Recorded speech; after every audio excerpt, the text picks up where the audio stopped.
श्रीदेवी भागवत महापुराण महात्म्य पहिलो अध्याय श्रुतिफल।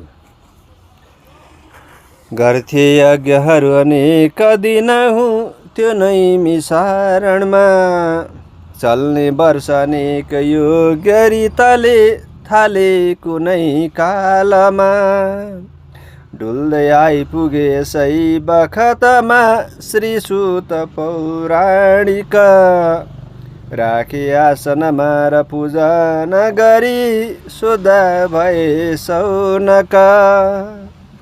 जान्नुहुन्छ हजुरले स्थिति सबै एक एकत्रै लोकको भन्नुहुन्छ सदा उपाय सजिलो जीवादि उद्धारको।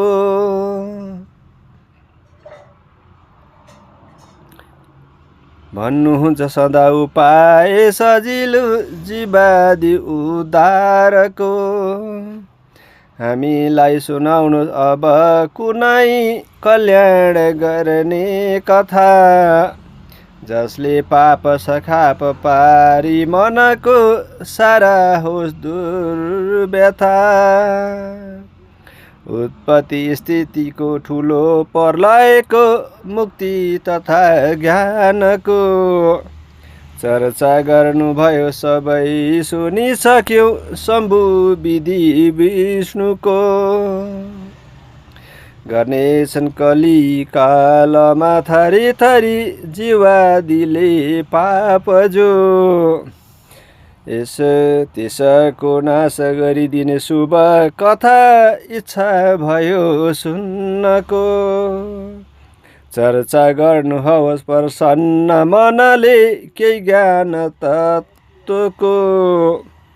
जान्नुहुन्छ हजुरले सब कथा एक एक ब्रह्माण्डको। सुन्छौँ हामी उत्तम कुनै शिक्षा दिने ज्ञानको। यस्तो प्रश्न सुनेर सौनकजी भन्दा भए सुतयो। ज्ञानी सौनक अन्य विज्ञजन हो गर्नुभयो प्रश्न जो। भन्छु सुन्नुहोस् प्रसन्न मनले कल्याण गर्ने छ त्यो। इच्छा गर्नुभयो म सुन्दछु भनी जुन तत्त्व जान्ने कथा जसले सुन्दछ त्यो प्रसन्न मनले जान्नेछ सारा व्यथा। गर्जन्छन् तब शास्त्र व्रत वा